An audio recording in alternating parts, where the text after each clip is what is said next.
It's crazy to think how we have access to all of these cool looking shoes. We see everybody every day rocking all these different types of shoes, the influencers, the celebrities setting the trends, and we're still arguing over what is the most influential shoe of all time.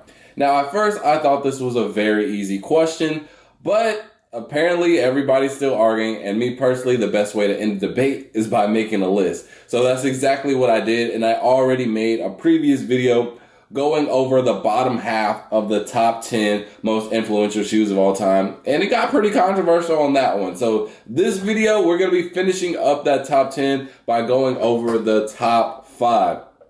And really, it was kind of hard for some of these just for the order. So make sure you stick around for the whole video because you're going to want to see what order I put some of these shoes in, because I don't know if everybody going to agree with, but they should. But that's not for me to decide, it's y'all. So you guys can let me know what your top 5 is in the comment section below. And without further ado, let's get into the list. And if you like the shirt that I'm rocking right now, make sure to check the link in the description to check out my clothing brand, my website, if you want to support your boy or just look fly. And also these shirts, every proceed goes towards clothing the homeless. So you're actually doing a good cause for not only yourself, but somebody else. So let's start the video off right. Number 5, bro. And this is where, if you watched the previous video, this is the cliffhanger. Number 5, bro, is the Dunks. I think the Dunks is coming at that top 5 spot for most influential shoes, and more specifically, the Panda Dunks.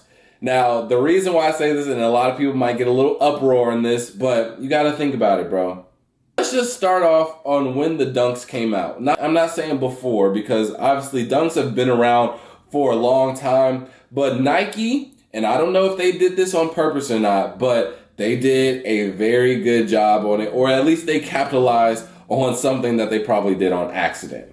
Now, we all know about the Jordan 1 hype. Everybody was in a chokehold about the Jordan 1s. If you had a Jordan 1, you was just that guy. And the run went on for a very long time. Everybody had to get a pair of highs. But it went on for a very long time to the point where we started accepting the lows too. Not the mids. You still got made fun of for wearing the mids.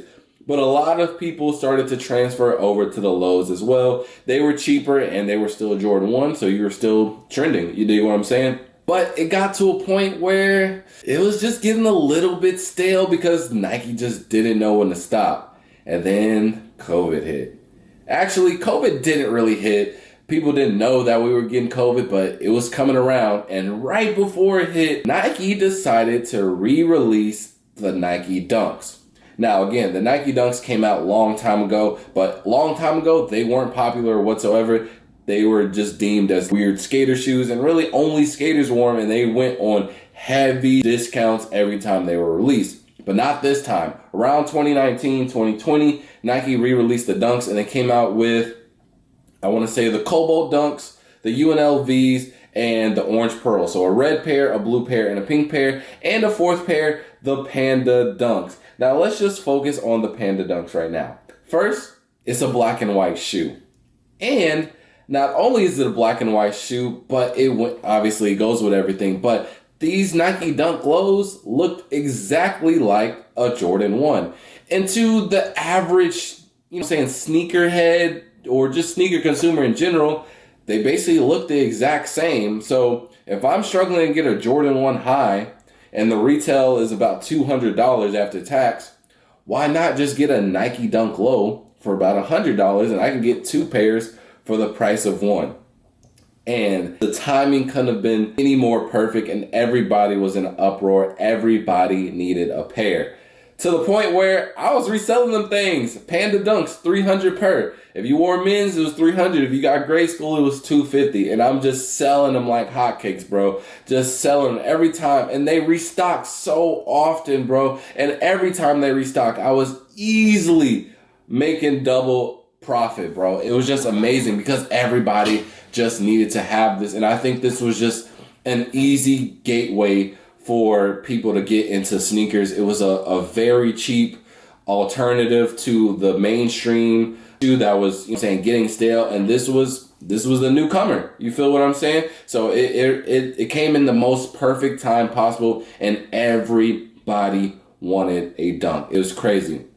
To the point where every colorway for maybe the next 2 years, I would say, every time a new colorway dropped, it was an instant hit. Everybody wanted it, and the resale was going crazy. And why I also say that Nike capitalized on this as well, because it came out during COVID, everybody was fiending just to buy something. Everybody just wanted something to buy. We were stuck in our houses. We couldn't go to the malls. And now you tell me, hey, we have this brand new shoe that looks just like the Jordan 1, but it's newer. You know what I'm saying? So everybody wanted this. And for the next 2 years or so, every colorway was just selling for double its retail, and it got insane. And now, obviously, it comes to a point where we are right now, and this is where people kind of are mad probably at this opinion, because it's so oversaturated that people just don't give the Panda Dunks the benefit of the doubt. But you got to think about it. How many times, just think about the last time that you went out, you know what I'm saying, to an event, to a function, to the club. How many times have you seen a Panda Dunk? Even though it's boring and out of style now, you can't just ignore the fact that everyone bought it. So it's still in everybody's closet. I even bought a pair. I don't have it anymore, but I definitely bought a pair. It was an essential. And an employee at a retailer, he told me, and I didn't believe it at the time because the Dunks were just so hot, so just a hot commodity. I didn't believe what he said. He said, hey, Nike is planning to replace the Air Force One with the Panda Dunk Low. That statement alone was just crazy to me at the time. And I told him, I said, bro, I don't believe it. He said, bro, trust me. He said, they're going to be coming out every month until everybody has a pair.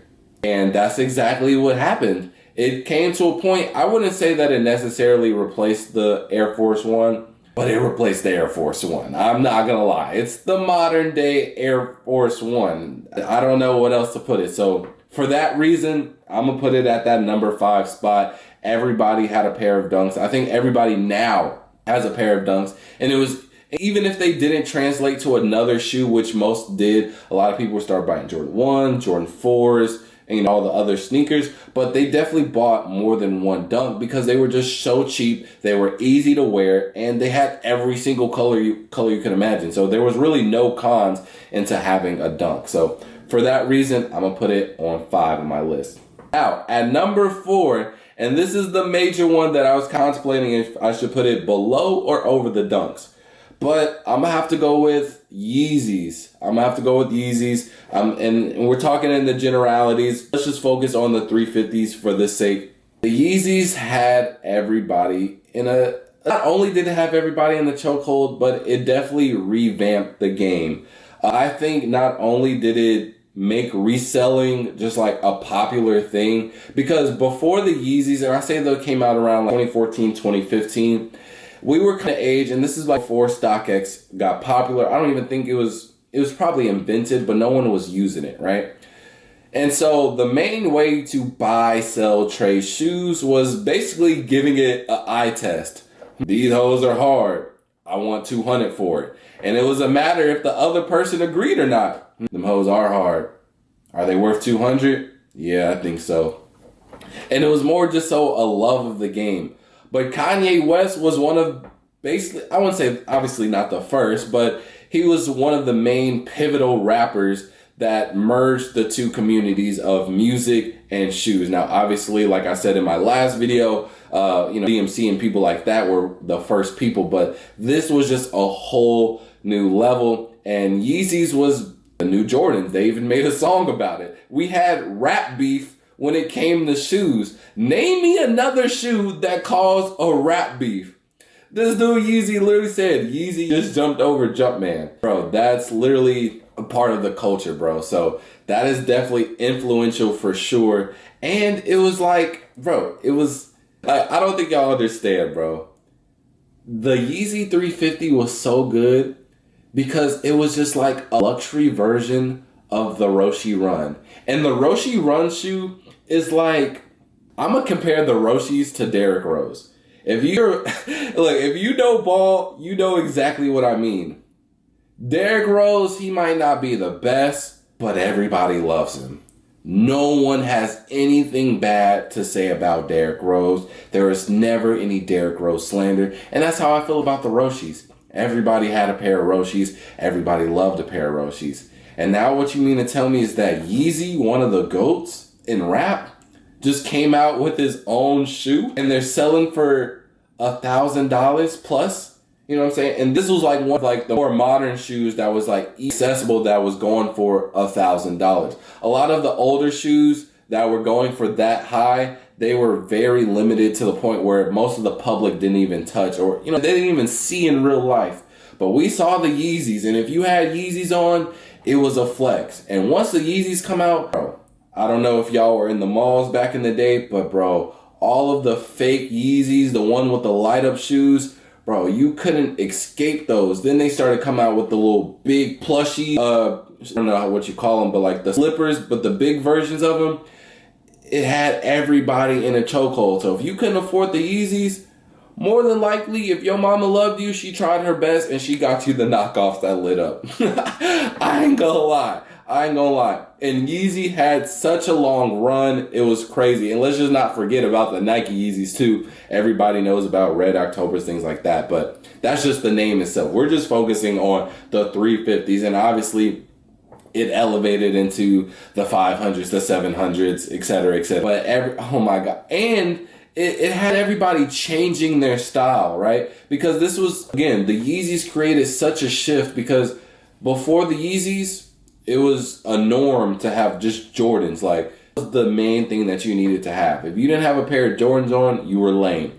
This was the first shoe where I feel like people were just venturing out to where somebody had something cool. A shoe that was very, very cool, very expensive, very hard to get. That was not a Jordan. And Yeezys was the first one to have that. So I really do like Yeezys a lot at that number 4 spot. Like, and I really want you to argue with me because I stand really firm on this, man. The Yeezys just had everybody in the chokehold. They had everybody dressing different. Everybody was wearing the over baggy with the layered white tee under the hoodie, the super skinny jeans with the hole in them. Like, bro. Then not only did they have everybody changing their style, but they had everybody rocking Adidas because Yeezy dropped some pic during his concert, and that pic alone made everybody want Ultra Boost and NMDs.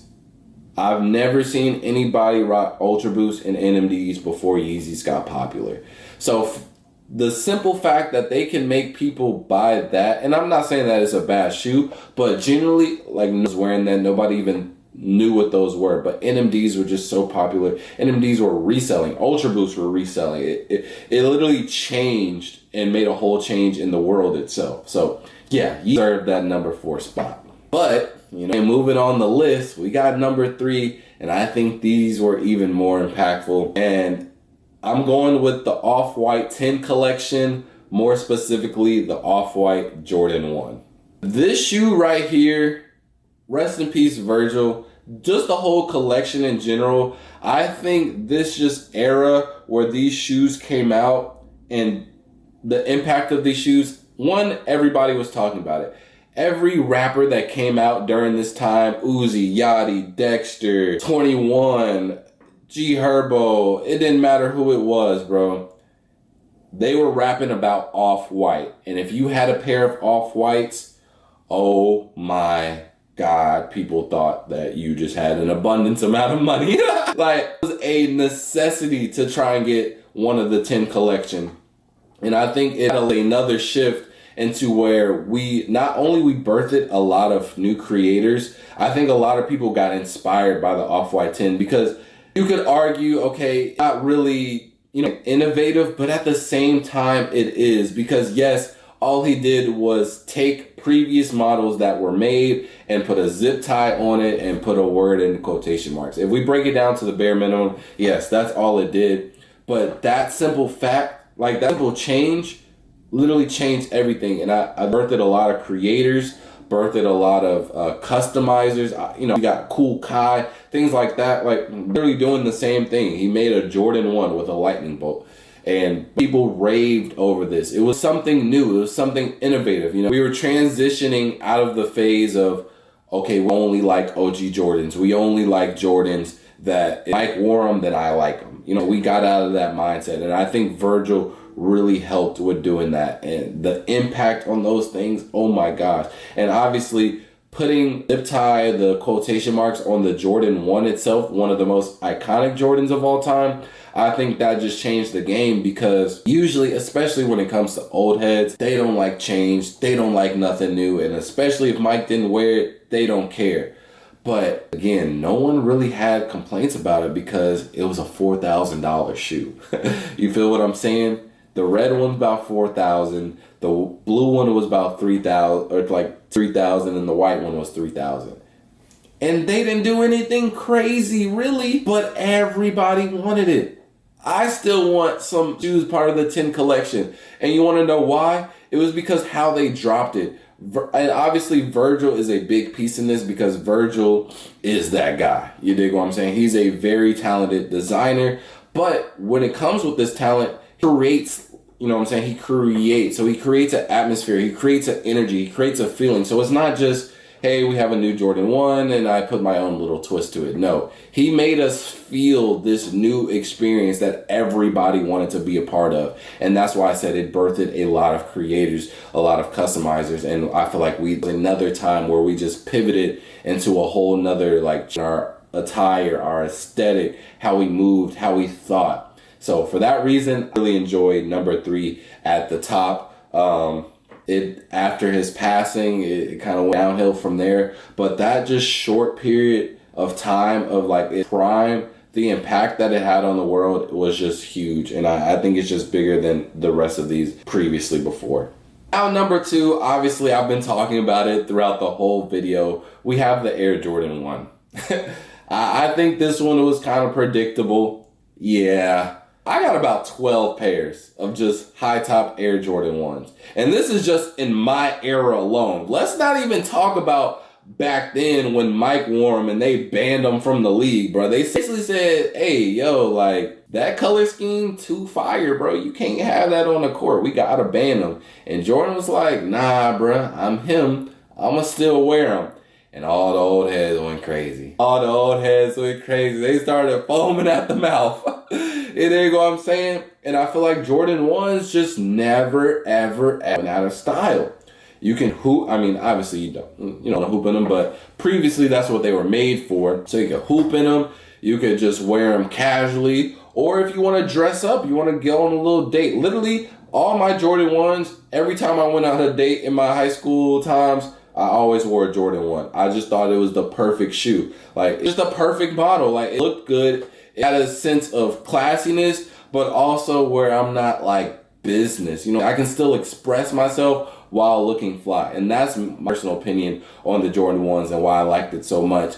And then obviously, like I've mentioned before, Jordan 1s just went on a crazy run where for about 4 or 5 years, from like 2016 to 2020, everybody was buying Jordan 1s. It was insane. And their run was longer and I feel like more impactful than the Dunks. And that's why I have it over the Dunks, because the Jordan 1s, oh my God, every pair. And I think that shoe alone, and like I said, they came out in 2016. So 2016 is that age where a lot of people are figuring out self-expression, learning different ways to express themselves. And Jordan 1 was just a phenomenal gateway shoe. It appealed to everybody. Everybody wanted it. The new generation could get a hold of it. Obviously, the old generation, honestly, I don't even think the older, I wouldn't say they weren't wearing it, but they weren't wearing it as much as we did, but they still appreciated it a lot because obviously this is Mike's first Jordan. So the Jordan 1, and now even though they're so watered down and oversaturated, they're still coming out with like, they're about to come out with the shattered backboards, coming out with the unions and a whole bunch of other stuff. Oh, and like the original breads and things like that. They're still coming out with them. And even though they beat them into the ground and Nike should have been put them in the vault, people are still right now, like in their mind, pre-ordering these certain Jordan 1s in 2025 because they're just such classics that it doesn't matter, you know, if it's not trending or not, or if it's oversaturated. It's still a necessity. Now, me personally, I'm over my Jordan 1 phase. Or a pair of my Jordan 1s just the other day on some calm vibes, and I still felt good with it. I still felt like, even though it's not trending and it's like, oh, we don't buy those anymore, I still felt like fly in my fit just by wearing them, because like, oh dang, that's, hold on, you know, feel me? Yes, Jordan 1s, I think they deserve that spot at number 2. I really don't think anybody's gonna argue with this one,